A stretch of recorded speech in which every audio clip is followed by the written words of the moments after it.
Remember when you were a kid and when you got home from school, there would have already been food on the table? You'd slam your backpack down and immediately head towards the kitchen, where your family either sat waiting or were in the process of being seated themselves.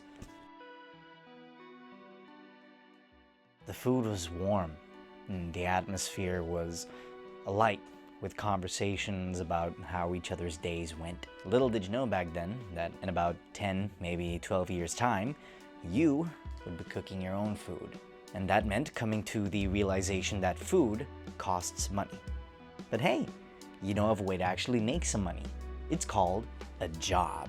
They come in many shapes and sizes, from the minimum wage jobs where your soul gets crushed between the hours of 9 to 5, or those high-risk jobs where one small mistake can earn you a quick trip to the forever box. Some jobs are minimal.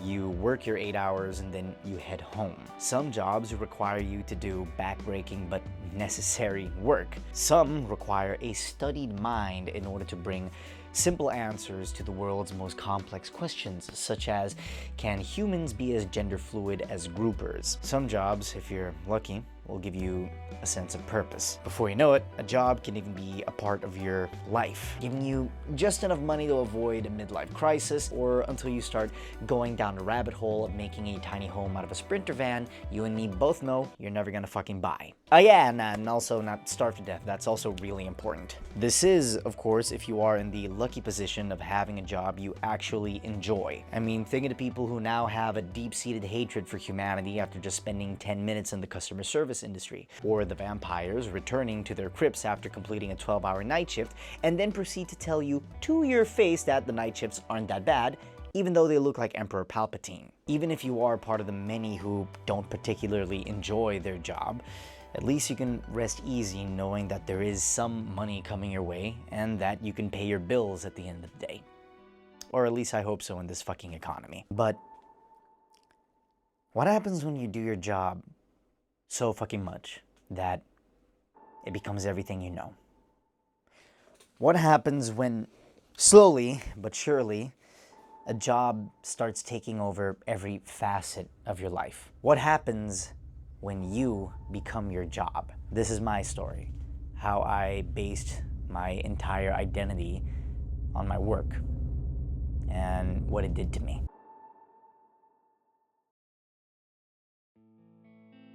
I didn't always feel this way. In fact, I never really thought about it until one fateful day. Me and the rest of the general platoon staff had to attend a team building course. You know, the kind where they lump you all together into a hotel conference room and pray to whatever deity in existence you don't murder the people from HR. You know, those places that usually have the smell of stale coffee and bad corporate regrets? Yeah, those. I never knew why, but the white walls of those hotel conference rooms always kind of remind me of those padded cells, as if only the corporately insane were to be confined inside. And there we were, a ragtag bunch of sleep-deprived, caffeine-addicted, nicotine-dependent, and possibly autistic military professionals. I never really enjoyed team-building courses. In fact, I don't think I've ever met a soul on this planet who's ever enjoyed them, because to me, nothing screams bonding more than sharing a padded cell with people who would rather be literally anywhere else. Each question answered with the exact same level of enthusiasm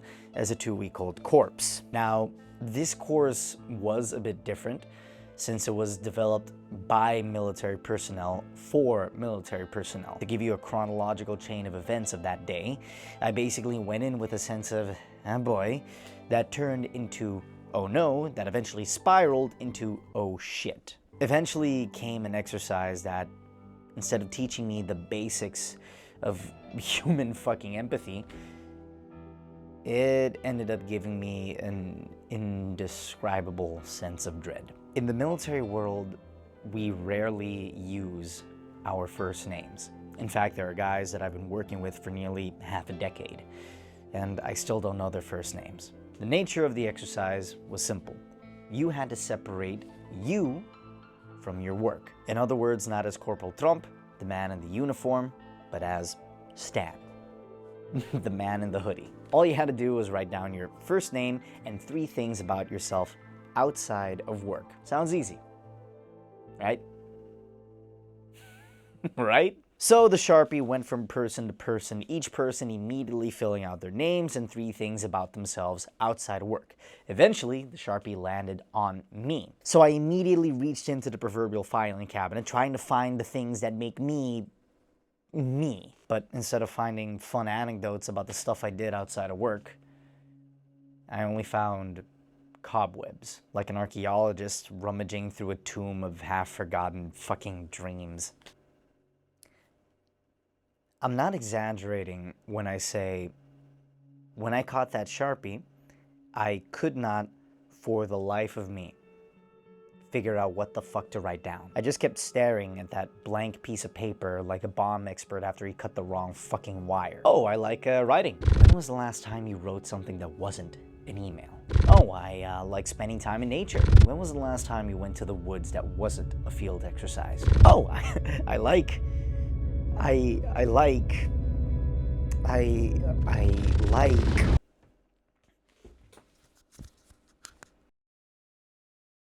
knew that there were some things that I genuinely enjoyed doing outside of work, but I rarely even enjoyed anymore. And it wasn't as if I didn't have the time for it. We'll get to that in a bit. But it was because my mind was always preoccupied with work-related things. Is the report done for the week? How are we gonna build up training for an upcoming deployment? It got to a point where even what was supposed to be my downtime, instead of spending it with friends or family or trying to get better at drawing or picking up a hobby I wanted to try out, I spent it doing research on work-related tasks, encryption of radio frequencies, updates on drone technology, or which font was best for soul-crushing paperwork. And spoiler alert, it's fucking Arial. Some folk have this switch in their brains where at the end of the workday, they go from the professional required in their field to, you know, their everyday selves. My switch, however, was like an old circuit breaker, sparking unreliable and occasionally on fire, and not to mention, fundamentally broken. In that fraction of a moment, I noticed a pattern in my life. During my first job as a park ranger, I used to do the exact same thing. In fact, I even had a motto for it. Life's not about what you want to do.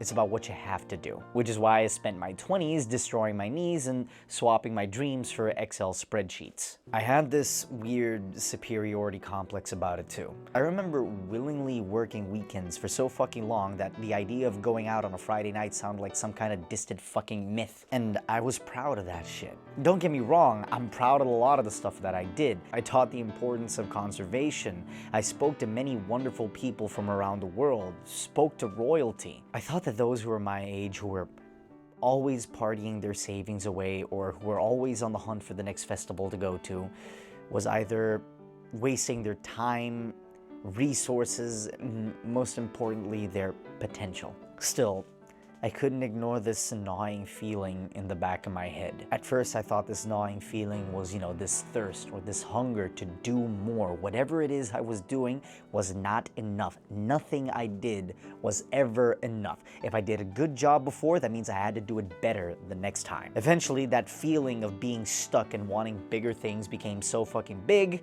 I did the male equivalent of becoming a stripper.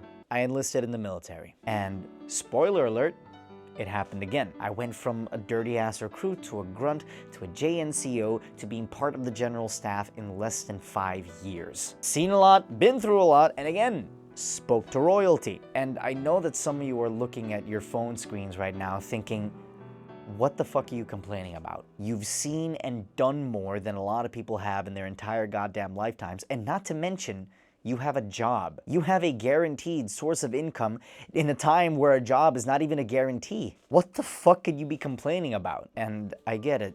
I truly do. In fact, part of me feels ashamed for feeling this way. That gnawing feeling that I told you about, it never went away. It was always there in the back of my skull. No matter what commendation I got, no matter what awards I achieved, it was always there.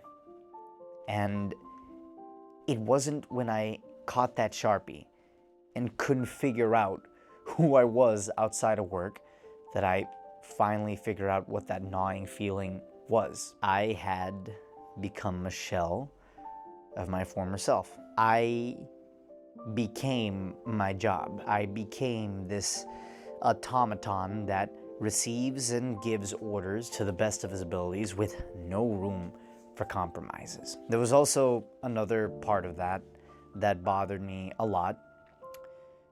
I'm 27 now. One day, I'm gonna wake up and I'll be 30. I don't regret the choices that I made. Truly, I do not. I love my job. I truly do. But there is a part of me that feels like I had my chance at being young and I blew it. Fucking blew it. I guess this is the part of the video where I say, but it doesn't have to be that way, and proceed to skullfuck the lovely viewer while giving advice as about as practical as building a particle accelerator. This is where I'm gonna have to give at least some bad news, or it could be good news depending on how you do it. Carl Jung wrote in his Liber Novus that there is one way, and that is your way. And I guess it also holds true here. I don't think there's a 100% surefire, one-size-fits-all solution to, relearning how to live. Now, before this turns too pessimistic, I want people to know that I am doing better. Slowly but surely, I'm forcing myself to, be human again. And it's been going great. I believe the first step in fixing a problem is first realizing that there is one. In my case, it was clear as fucking day. I let my job take over my life.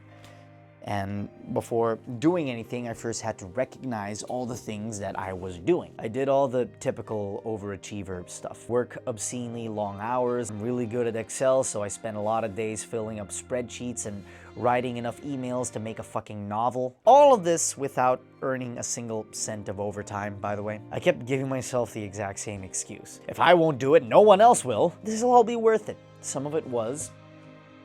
A lot of it wasn't.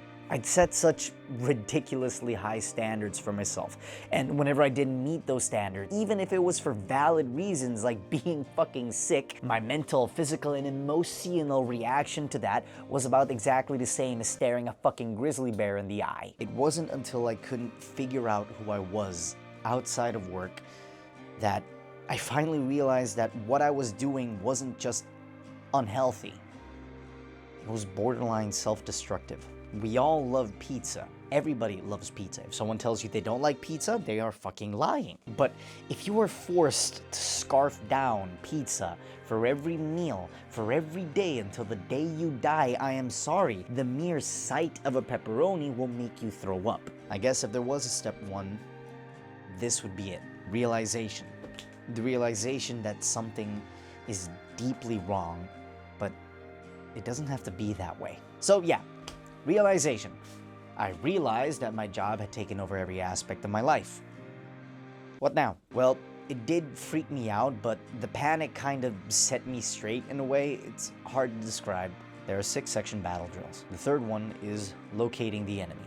Once you know where the enemy is, you can start taking actionable steps to neutralize or eliminate them. The same thing kind of applies. I realized what my problem was. Now I can actually start taking actionable steps to, remedy it just a little bit.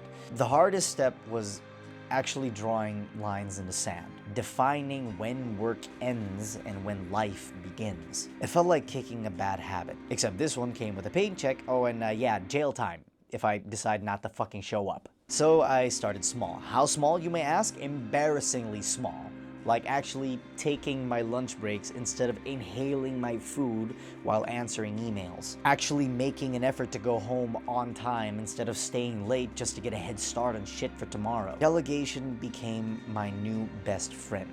Instead of hoarding tasks like some kind of masochistic dragon, I actually started passing on some tasks to my subordinate. The workload became a bit more balanced, and I suddenly found myself feeling lighter. My mind less full. I found myself being less preoccupied with problems that weren't really mine to begin with. And that feeling was awesome. When you write down the words birth and death, you see that tiny space in between? That's your whole life. One small, pathetic dash. Did I really want to spend the entire remainder of that dash being caught between my duty to my unit or my beliefs, my obligations to my creed, and my hopes? Metal Gear Solid dialogue aside, I had to start thinking in terms of time. Earlier, I mentioned that there are things outside of work that I genuinely enjoyed doing, and I rarely had the time for. I like photography, I like to draw, to read, to write, I like making music. Recently, I started diving into code, and that quickly snowballed into this obsession with cybersecurity. I love bouncing from interest to interest, constantly learning new things along the way. But I had to come to terms with reality. There is simply not enough time in a day, in a week, or even in one's life to do everything. Time is the most precious currency we have, and I had to figure out how to spend it wisely. So after months of distilling all my leadership and management skills, everything that I learned about delegation beaten into me from my years of working in the military, I found it, the Philosopher's Stone, turning time into productivity gold. I use a fucking calendar. I can hear the productivity gurus ripping the hair from their scalp because I didn't buy their $600 course just to figure out what a free app can do. As an instructor, I tell my recruits the exact same thing. The secret to actually figuring out what to do with your life is actually writing it down first. There are about 1.5 million ways you can play this, but this is what actually worked for me. 1. No fucking overtime. Once you clock out, you clocked out. You hear me? My situation is a bit different. I'm always a phone call away from not seeing my bed for months. But once you are home, make sure you don't add any job-related tasks to your calendar. Unless you get paid overtime, cash that shit. 2, the big 3. That's confusing. Now, what are the big 3? The big 3 are 3 things that you really like to do, really want to do. The 3 things that, resonate with you as a person. Let's say you like playing piano, or you want to read more, or you're trying to learn a new language. To your day, try to add at least 1 hour dedicated to each one. Or it can even be half an hour, whatever fits your schedule, whatever you want to do. Having done these things, you'll feel like the day wasn't wasted, doom scrolling or waiting for that dreaded alarm for the next morning. 3, a to-do list helps. This sounds beyond stupid, but you would not believe how much this fucking helps. A lot of people who have, done the thing actually wrote those things down. Why am I holding a pen? Having a calendar definitely helps, but also having a physical list with that calendar where you can cross things off of it, ooh, it scratches that brain itch and it releases that sweet, sweet dopamine. 4, and kind of important, don't be an asshole. I'm a military man. I'm an instructor. I am a leader. I don't believe in excuses, I only believe in results. However, a wise man once said, shit happens. Things will happen where you won't complete everything on that list. Something will come up, and that hour-long piano session you were looking forward to has to be canceled. It's a part of life, and we're gonna have to deal with it. I do believe that you have to be hard on yourself in order to improve, but I don't believe you have to abuse yourself either. So don't be an asshole. 5, don't give in. Let's face it, if you were overdoing it, if you were overachieving it, chances are you became a valuable asset at work. What you will see is you setting healthy boundaries between work life and actual life so you don't end up in a padded cell. And the sad reality is some people will see it as a dip in performance. It depends on where you work, but be honest about it. I am in an extremely lucky position where I have understanding colleagues that I don't even consider as colleagues. I consider them as friends, even family. So if they actually care about you and your overall well-being, they would understand. In fact, I'd wager you would become even more productive because you're actually staying in your lane instead of spreading yourself thin over all responsibilities that aren't fucking yours. You will hear things like, you used to do more, or you've gone soft. Don't give them the time of day. Bonus, if you were an overachiever, chances are you have become a very important asset at work, and you can use that as leverage. That's a non-ethical advice. You'll have some leverage on your side in case they try to use emotional blackmail. Let's face it, work will always be a part of life. As long as we have rent to pay and food to buy, you are going to need a job. A job is normally a third of a person's life. It doesn't have to be their entire life. Don't do what I did. I love my job. I still do. In fact, I genuinely don't see myself doing anything else. Not for now, at least. But that's not an excuse to put everything else on hold. It's not an excuse to neglect the things that make you happy. Or worse, neglect the people who actually care about you. So don't do what I did. Identifying closely to your career isn't necessarily bad, but I think it leaves you vulnerable to what happened to me. And I know I'm not the only one. Here's an exercise. Ask yourself, what would happen if your career suddenly wasn't your career anymore? If you feel a shiver crawl up your spine because of that question, I think it might be time for you to step back a bit and try to figure out what's really important. Do other things. Maintain and build your relationships. Build a more balanced sense of self that's tied to who you are and not your fucking career. But yeah, I hope you guys enjoyed, and see you next time.